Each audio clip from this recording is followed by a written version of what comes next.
Hello, everybody. Welcome to another episode of the Thriving Adoptees podcast. Today, I'm delighted to be joined by Carrie Doung. Welcome to the show, listening. Welcome to the show. I'm looking forward to talking with you today, Carrie.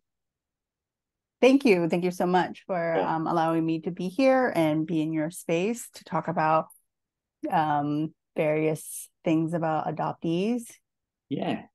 So, Carrie is, you were born in South China, right? If I remember correctly, South part of China. Yes, I was born in the Guangdong Province, and I think there's a city called Sanshui, and it's really like southern Guangdong area. Yeah.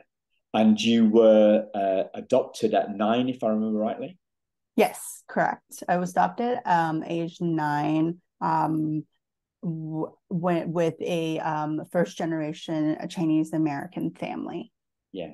It's an interesting dynamic because you've got the international flavor of it. Yeah, yes. But perhaps, I don't know, would you describe yourself as a transracial adoptee, or would you describe yourself as an international adoptee? Or So I think for me, I identify myself as a transracial adoptees.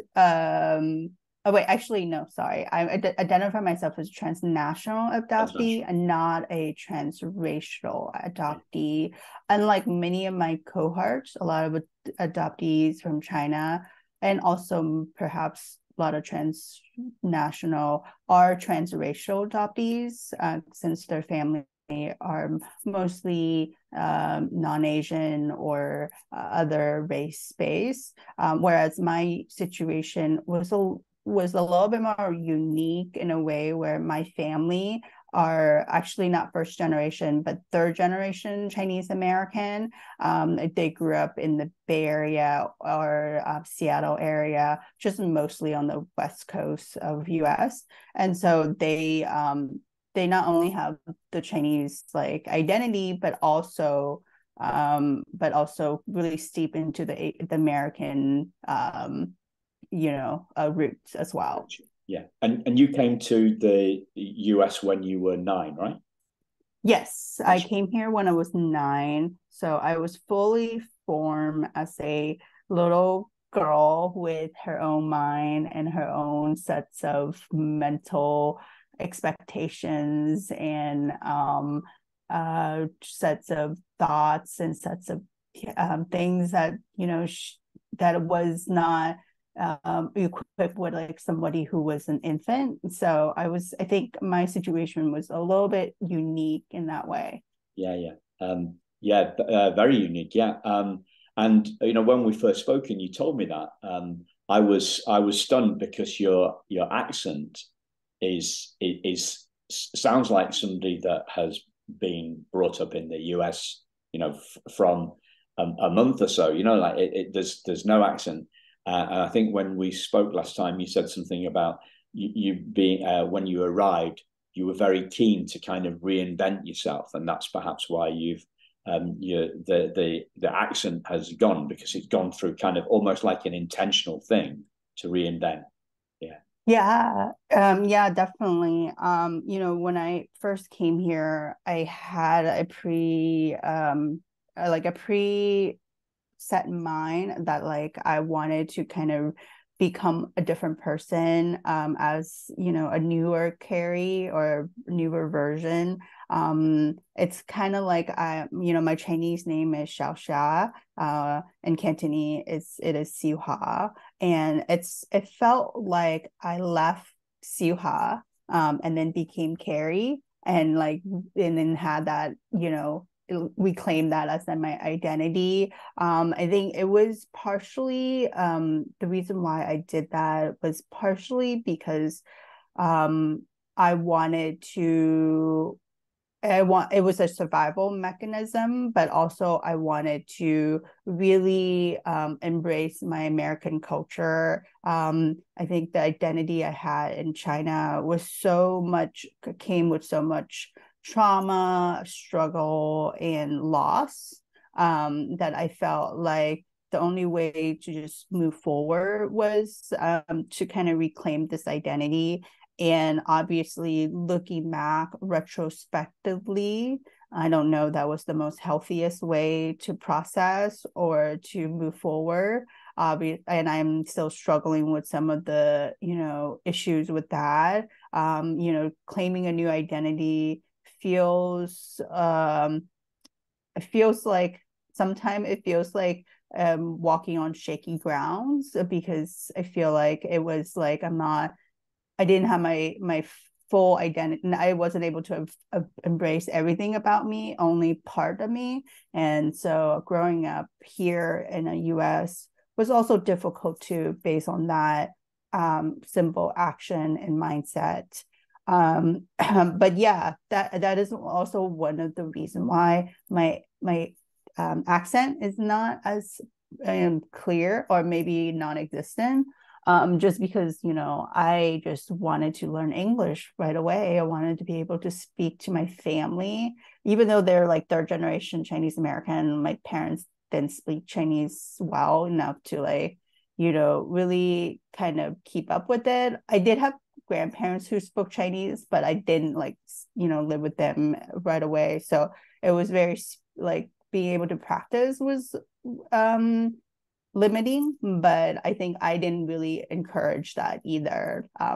And one of the complexity I have with my Chinese language is, I think this is still resonate today for me, is that the Chinese language, I've tried to learn Chinese in high school and college too, and I have retained most of them.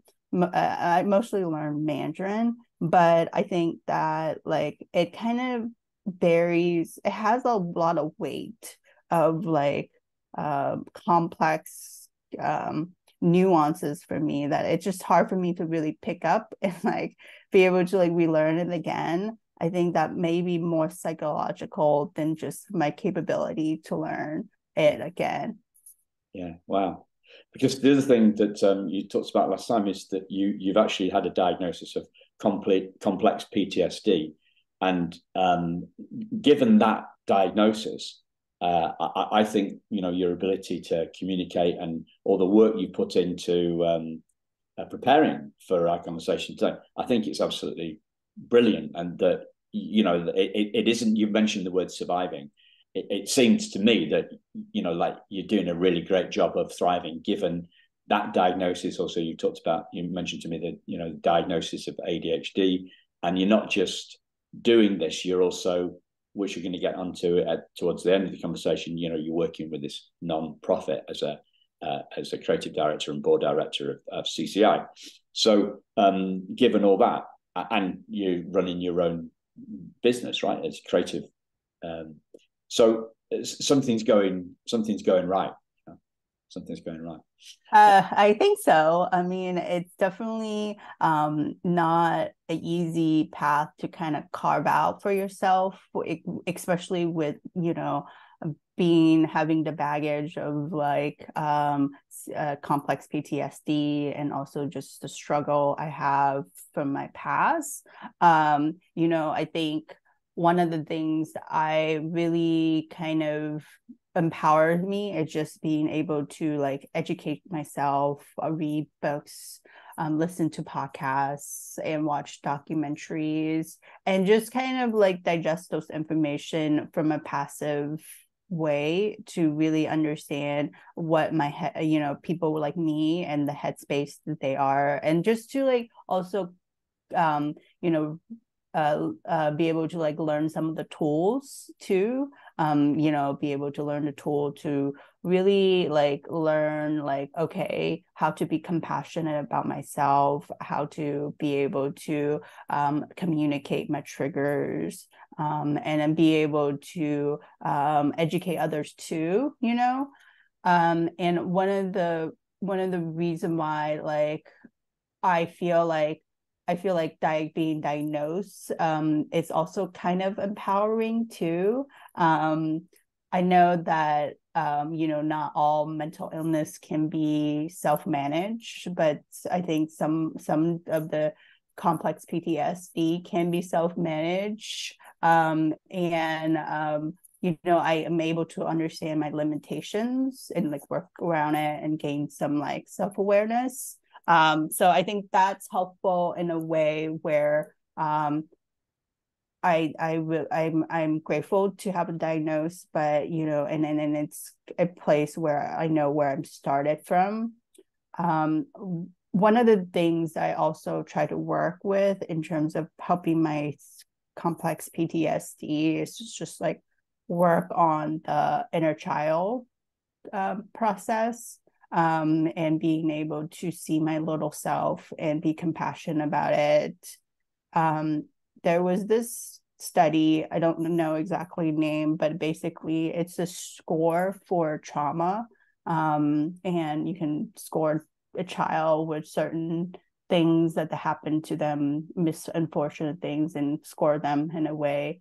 I'm not exactly sure the name of it, but things like that like really helps me understand that like my past was difficult, and that perhaps like I don't need to I don't need to compare myself with others as much. And being able to see those things in those contexts really just reshape myself and my inner dialogue. Yeah. If that makes sense. Yeah. So one of the things that we talked about last time is this idea an idea that came to me a few months ago now. The idea that beliefs seem more bustable than trauma seems healable, right? So we in adoptee land we talk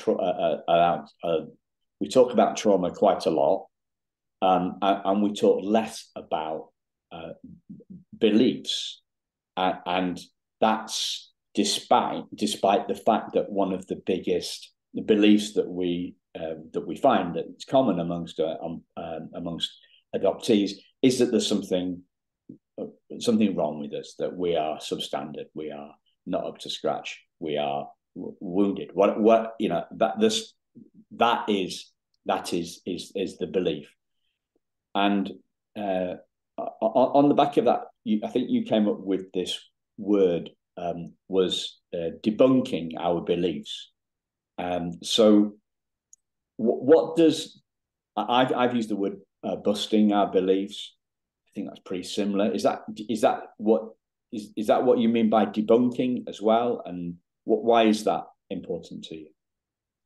So debunking some of the belief is I think it's important in terms of self-growth, and just self acceptance, and also just like shaking up the paradigm of our head space too, as despite the events of us being abandoned and being adopted, I think like we grew up kind of conditioned to think certain way that may be false and disillusion, and that speaks to a lot of our self-confidence and our self awareness. And I think it takes a long time, not to belittle this, but it takes a really long time to cultivate a healthy dialogue for ourselves, and it takes years of self-compassion, therapy, self-work, self-care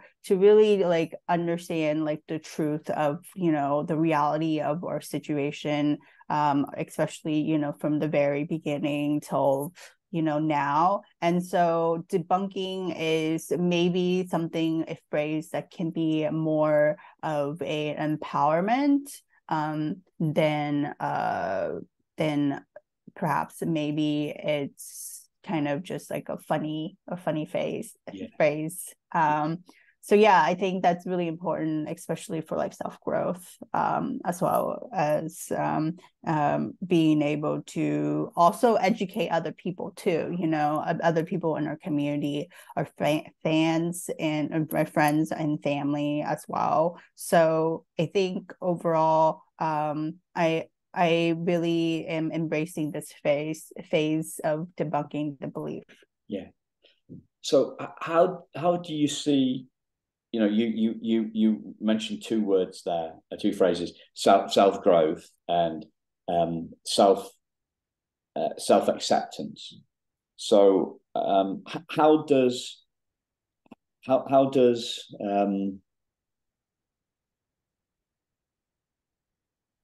how do beliefs get in the way of growth? I wouldn't say belief is the right word, more like it's like our conception of ourselves in the beginning, or our perception of our circumstances. You grew up being abandoned and you feel unworthy. You grew up being abandoned and you feel little and hopeless. So those belief or conception of yourself is basically not healthy for us, growing up, especially in a new environment, in a new country, a new family.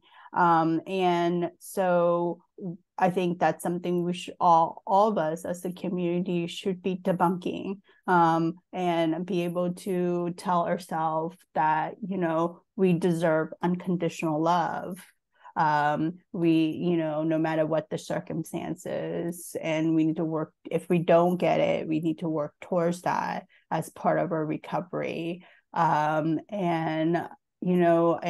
I think that is something that is important to our self-growth and understanding where our misperceptions are. Yeah.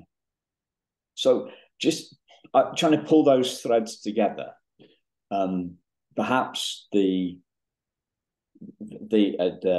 abandonment leads to a belief that we are unlovable.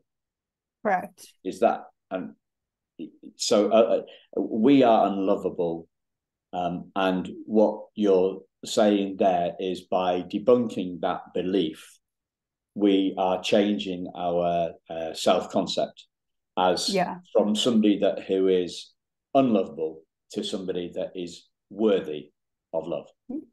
Yes. It's like, it's a transition, that we should kind of go through. It's kind of like a butterfly, it comes from I think what's called cocoon, and then it transform into a butterfly. I think that's maybe the right metaphor for this. It's just, understanding that what happened to us doesn't really define us as a person. It doesn't, obviously it does define us, but it doesn't shackle us from our true potential. I've gone to a place where I really feel like my adversary, my struggle in my childhood has I use it to play my strength. I've used it to empower me to have my own voice, to have my own unique thoughts. And also with those adversary, I think I've gotten more wiser too as a person, and stronger convictions as well, and maybe a little bit more of too much of a stubbornness as well.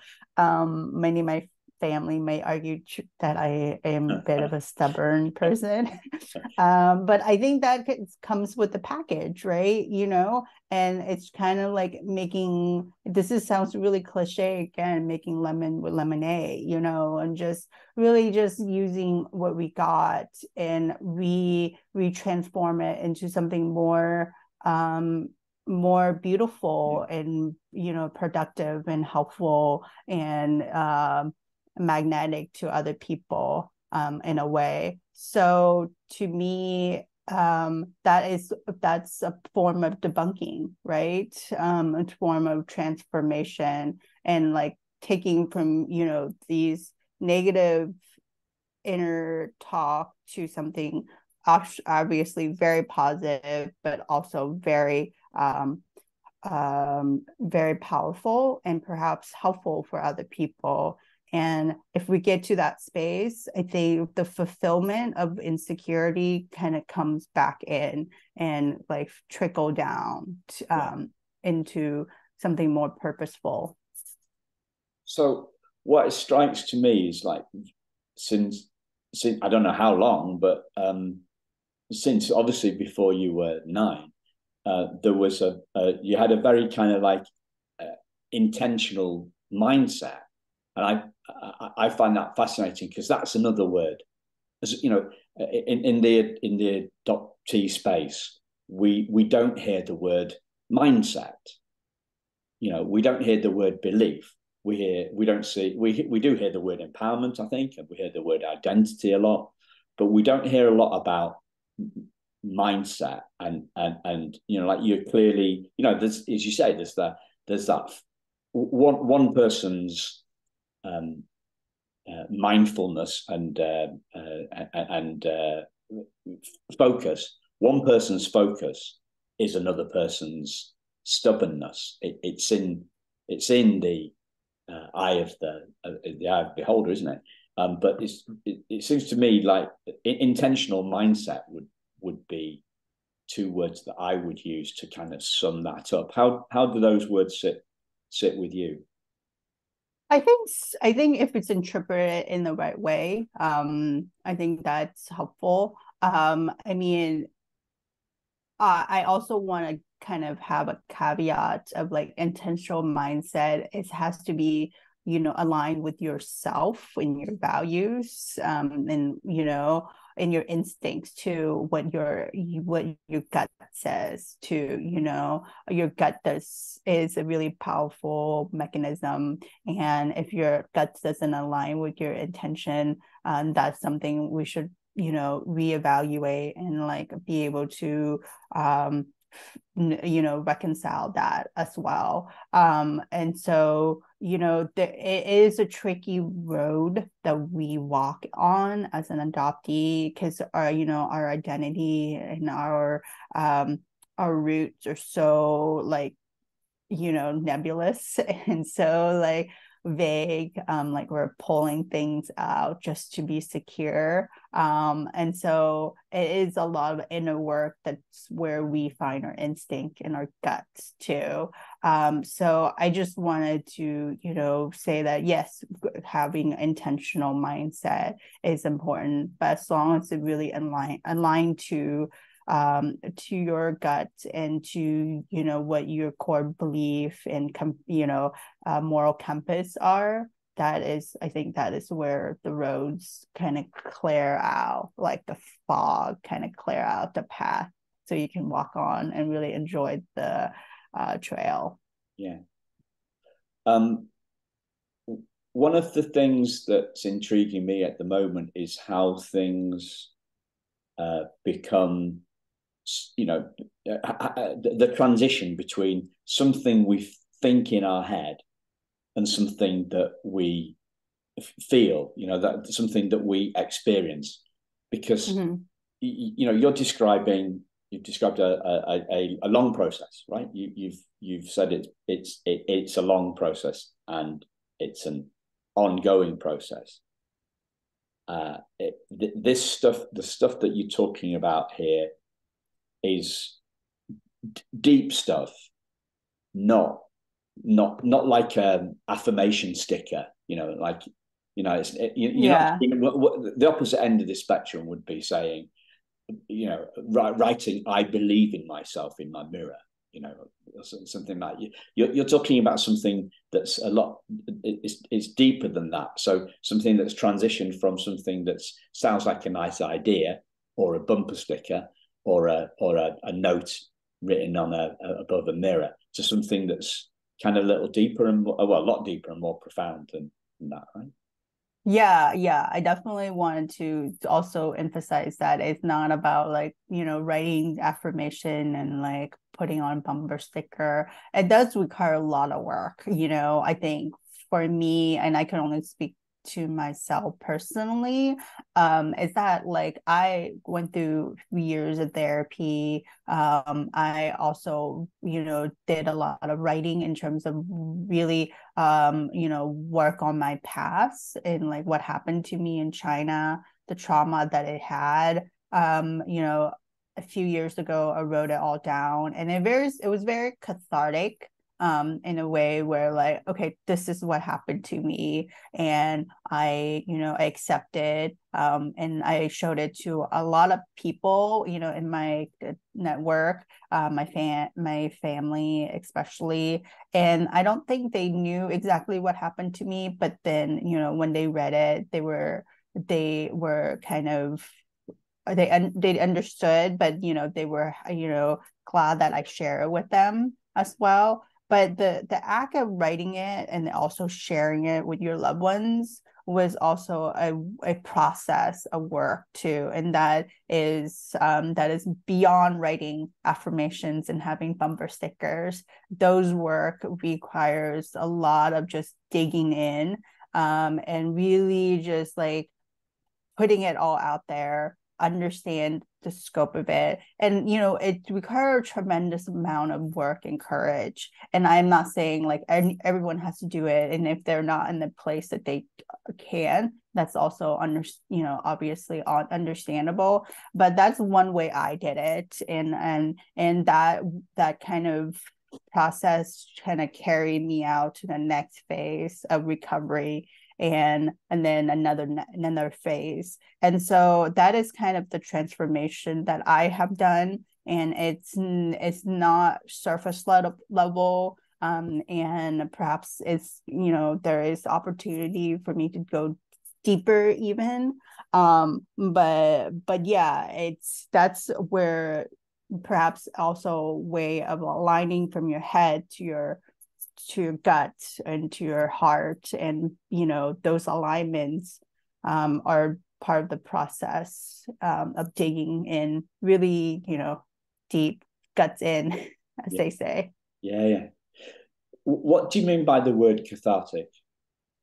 I think the word cathartic means like, for me, when I wrote down like my past, and kind of I felt like like it was finally a place where I really just accepted me like as wholeheartedly as Carrie, and understood that like I spoke of the fact that like when I came here, I like really wanted to have a new identity and have like become Carrie, like another version of Carrie, a better Carrie. And so I really did rejected my past in China. And it's not to anyone's detriment. It was just me having that survival mode and like just wanting to head for. And, when I wrote about what happened to me in China, that kind of really felt like I brought that part back into my life, and brought that part as like, this is who I am. This is me, Carrie in China and Carrie in the US. And being able to reconcile like the behavior I had when I initially came here, why I chose the way the way I behaved and all that, it really just made it felt like I'm painting a picture, and clarity came through, and self-acceptance came through, and I was able to really felt in a place of like complete just compassionate, but also just zen about the whole process. And so in a way, I think that was a very cathartic process for me. So it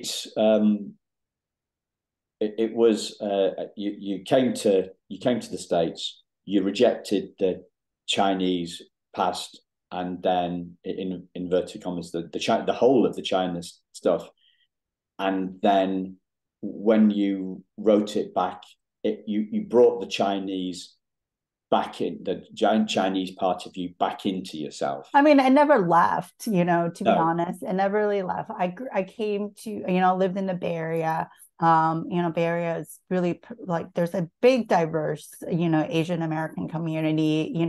I just evolved into more of an Asian American, nevertheless. But I think from a personal level, like what happened to me in China is what I rejected. I never like felt not Chinese. I think, especially living in the Bay Area, I never felt like I was fished out of the water, to be honest. And also my parents being Chinese American, and not even that many people knew I was adopted until I told them. And when I first came here, actually, I didn't feel like like fish out of the water, because like I think one or few times I went to Chinatown with my family, and like Chinatowns where like a lot of people spoke Cantonese, and it just felt like I was back in Guangdong for a few hours. And then like I was just like so weird out that my mom was started paying everything with American dollars, and I just didn't comprehend that shift in reality. I was like, wait, why are you paying in Chinese? Why are you paying American dollars when we're like everybody's speaking Chinese, and we should be paying Chinese dollars for yen or something? And I was just so like, wow, yeah, weird out. So those things were just like trippy, and now it's just like funny and adults now. But like back then, I was just like reality, or just like not knowing where I am for a few years. Yeah, yeah. So do you see cathartic and healing as the same, similar, or? That's a good question. I suppose so. I mean, my process was healing. I don't know, I can speak for others, but my cathartic moment really unlocks the next step to recovery. It's kind of like, going through different stages of awareness, self-awareness. So that moment when I wrote about my past of what happened to me in China was cathartic enough for me to go on, continue therapy, and be able to talk a little bit more, and then also being diagnosed with complex PTSD. And then after that, I'm ready for the next, journey of self recovery or self therapy, of something else, next method to unlock, other things. So I think it's definitely a journey, always. But at the same time, every moment of cathartic moments or transition or push through, I think it should be celebrated too, and be able to have the moments like, oh, I got through this. This feels really great. I'm glad I got through this. This is where I should be in my recovery stage. And then continue to move forward, or take a break, or, and then figure out what's the best next step. But those moments definitely need to be celebrated and to be encouraged. And, Were there some tricky moments along the way? Oh yeah, definitely. It is tricky because you don't know exactly like what to do next, what's most healthy for you. A lot of people, I think it's also, goes along with, maturity too. I wasn't able to do it until I was, much older. And so maturity has a lot of factor to it. But yeah, it is tricky because you don't know exactly what's right for you in your recovery stage.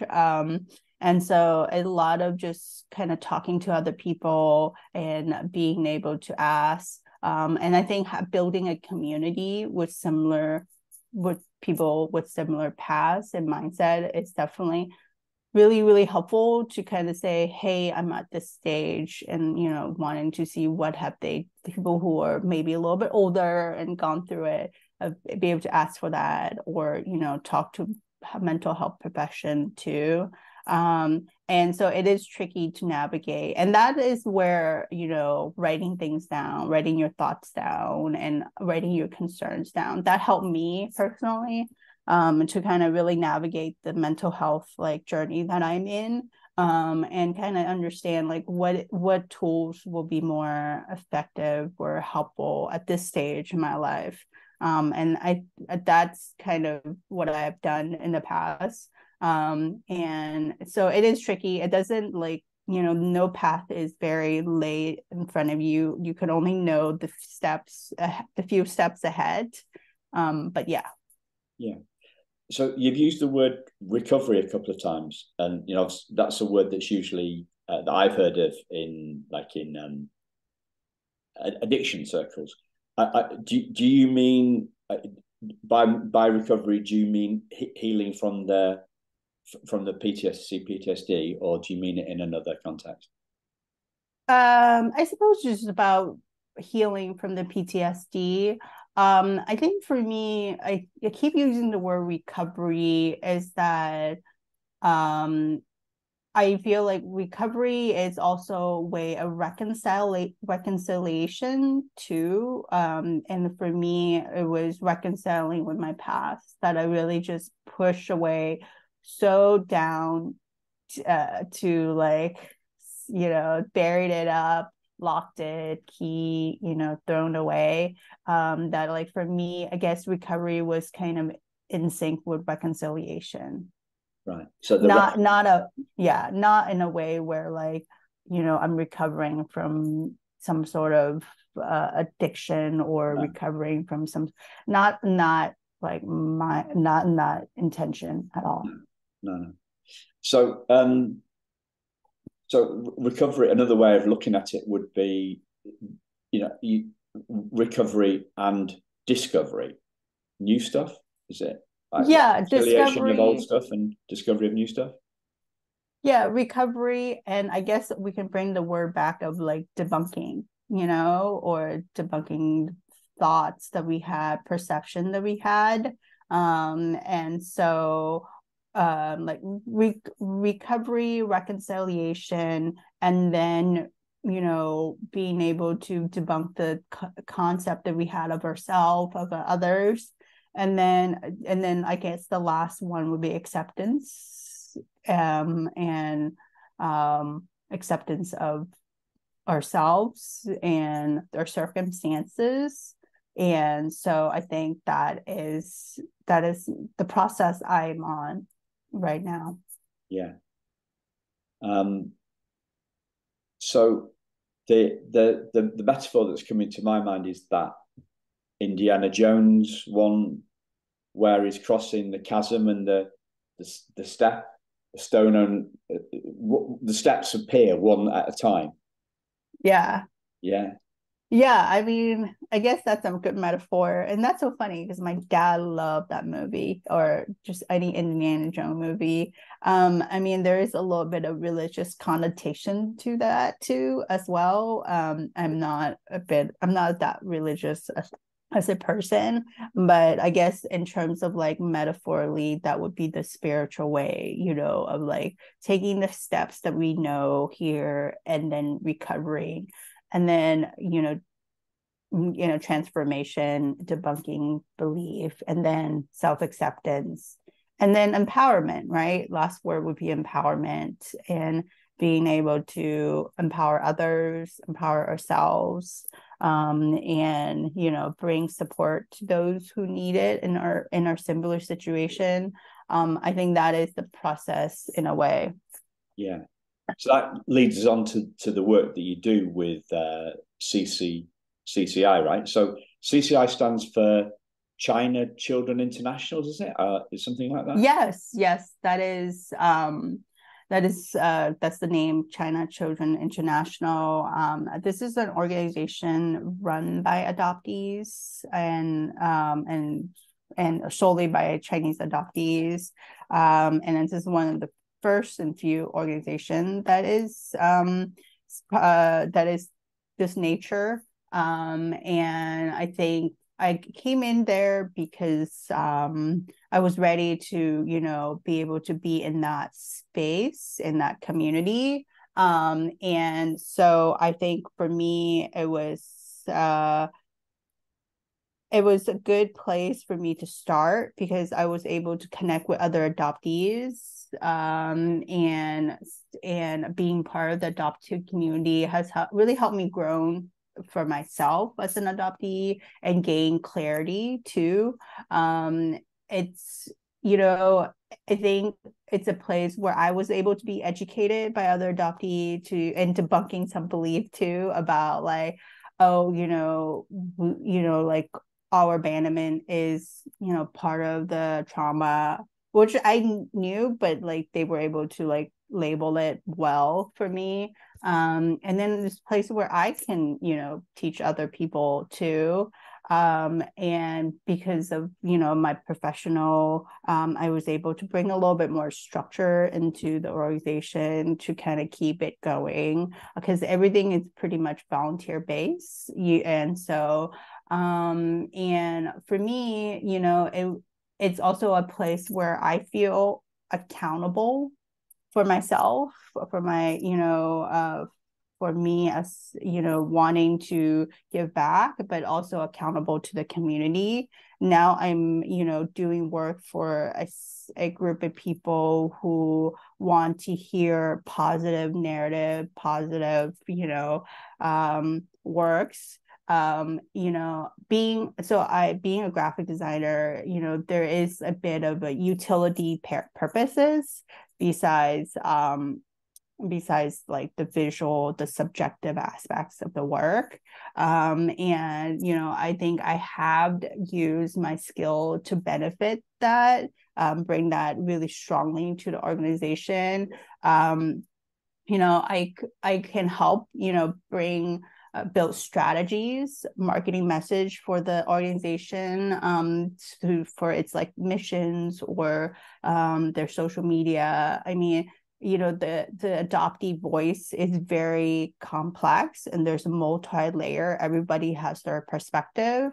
And I feel like I was able to use my skill set to really support that, to like engage in those diverse voices, and like have programs, that really support those diverse. Like we have a blog, we have interviews, we try to ask adoptees to review certain movies or books that are out there to hear their voices, because I think things like movie that's related to adoptees and like literatures that relate to adoptees, I think we as a community should also have a voice in the opinions of those pieces as well, and to be able to validate that. So we're trying to build this platform that really support the adoptee voices, and so that's kind of one of my missions. And, another mission is, we want to be able to kind of have a place where adoptee feels safe to talk to each other. And so I'm building a platform so that, maybe some sort of directory of just Chinese adoptee to connect with each other besides the usual social media formats, and then be able to connect with each other, may it be location wise or interest wise, so that they can just grow together and build, stronger connections and not feel so, alone in their space where they grew up. One thing I wanted to mention, just while I'm on, most of the listeners to the show are in the US, so I think about 70% of listeners to the podcast are in the US. But we do have, and after that it's the UK. There is a branch in Europe and the UK of CCI just for listeners interested. Yes, links in that too. So this isn't just an American centric organization. Yeah. I mean, we're predominantly in US, but we have a UK and Ireland chapter. I think they're still meeting locally as well, but they're definitely included. That's why our name is international. So we are, multi-country, and we hope to keep it so. It gets a little bit kind of hairy when, we have to deal with legal stuff, but that we want to support like people who are not in the US as well. Yeah. So is there anything else that you'd like to mention that we haven't talked about? We talked about the identity piece and the belief in who we are. We talked about debunking beliefs. So there's a question for you. What do you think debunks a belief? What do I think about debunking the belief? I think debunking the belief would be just back to, internal work, and really understanding, like putting the pieces together, really accepting you as who you are. That I think that's first and foremost, accepting you as a person who was abandoned and then was adopted, and that doesn't mean that you are less of a person, unworthy, that you deserve unconditional love always, all the time, and that your natural instinct of survival in the past may not have been the most healthy, but it was your way of survival, and then that's okay. That's acceptance is okay.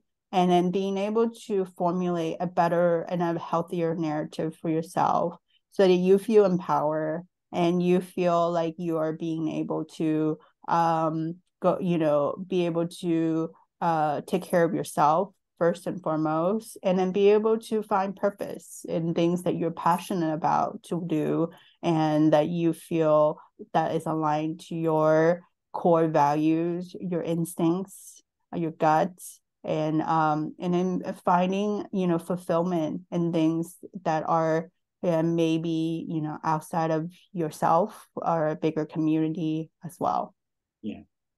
So it's a new idea. Then you used the word paradigm earlier on. Yeah. So we debunk a belief when we see something new, when we see a new paradigm, or yes. when we see that an old paradigm isn't serving us and we look for something else. Yeah. And maybe that just starts with a glimmer of an idea, like mm-hmm. a nice idea in our head, right? And then that we kind of feed that thought, so that becomes something that we feel, that becomes our experience. So mm-hmm. It's like I'm trying to think of the post. I put something on Facebook about it was a quote from Einstein, and it was, I think, what came from me. It was about a new picture of ourselves, mm-hmm. and it was something about having to let go of our old picture to find a new one, and what somebody put a comment underneath it, and I thought, well, maybe we don't always have to let go. Somehow, when we see something new, we let mm-hmm. go of the old. No, I don't think that you have to let go. I think by letting go maybe also an oversight as well, especially in terms of like growth and recovery or healing. Like me, for example, I did let go of my Chinese past to some degree, and I think that that was like I was hiding something which I shouldn't have. There was no shame in anything that happened to me in China. I think there's a lot of shame in that past, and so for me, like by letting go, I felt like it was a detriment to my self-confidence growing up. Okay. But I think accepting your old self as very like unbiasedly and subjectively has helped me transform into a better self in a way. So I don't know. I mean, to some contexts, like losing the older picture may be helpful for other people's progress. But I don't think losing your past self, you are able to be completely authentic. Yeah. So I guess it's it's all about the context then. So yes, it's always about the context. It's always about the context. So we could let go of a belief that we were unlovable, right? Yeah. But that we should be ashamed. That we should be ashamed, or we could let go of shame, but wouldn't want to let go of our culture. Where we came from. Our beginnings, our circumstances obviously was not to our making. We didn't cause this, so there shouldn't be any shames at all. But we shouldn't be hiding it. We shouldn't be covering it up, because then you are not authentic to yourself, and that may really feel like shaky ground as you're trying to be able to survive or thrive in this world.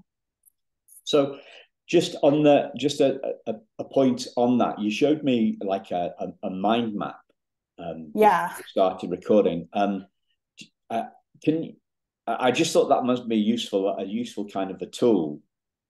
So we don't normally go into sort of like practical stuff like this on the Thriving Adoptees podcast. But when I saw that, I thought maybe that's something that the listeners might like to do. So can you explain the kind of the thinking behind the mind mapping and then the process, maybe? This is a process I do for a lot of things, not just writing or having a conversation, but also like on my, graphic design process too, like figuring out what visual for certain messagings. And also, and solving problems in general. Before this conversation, we had a couple of questions that really kind of formulate what we're going to talk about today. And one was identity, debunking beliefs, and trauma recovery. And so through these 3 points, I had 3 separate sheets and had those keywords in the middle, and then just start shooting out ideas, thoughts of those 3 concepts. And I think this is one way to kind of help me, with just my ADHD and understanding like how to speak on these topics in a coherent way, and being able to thread concepts together, and being able to really hone down on the points I wanted to say. It may sound kind of chaotic at first, but this is just a process of going through chaotic mindset, or just the process to stream into something more, a good synthesis on what I was going to say. And do you do these with pen and paper? Do you use it?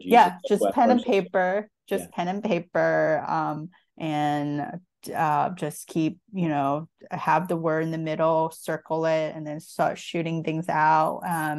And I like doing that, because then I don't feel overwhelmed by like the weight of those concepts. And then as I don't do it. I mean, I sit down and do it, but then I come back to it and add to it. So the process just helped me just kind of digest things. And then over a few days, I'm like, okay, this topic, I've got through all the thoughts, chewed it all out. and then here it is. And then, after that, I try to write it into a paragraph form. And I think this is a general practice for writing essays in general, but has helped me also visually too. When I have to like design for a concept, I write down the idea, and then I would be like, okay, I can, this symbol represents this, and like really go deeper in terms of the abstract too, so that you really just not using surface level visual, but also like metaphoricals, and like being able to like build that up to just a little bit more enhancement. And visual is also about, visual cues. And so it's also really interesting for me as a visual, person to really keep digging deeper and deeper. Yeah, brilliant. Thank you very much, Carrie. Thanks for sharing. It's been a great conversation. And as always, there's links in the show notes, links to Carrie on Instagram, and links to CCI. You can find out more about what they're doing in the US, in the UK and Ireland. And that's been brilliant. Yeah, thank you. Thank you. Thank you so much for having me. Appreciate that. Yeah. Thanks, listeners, and we'll speak to you very soon. Take care. Bye-bye.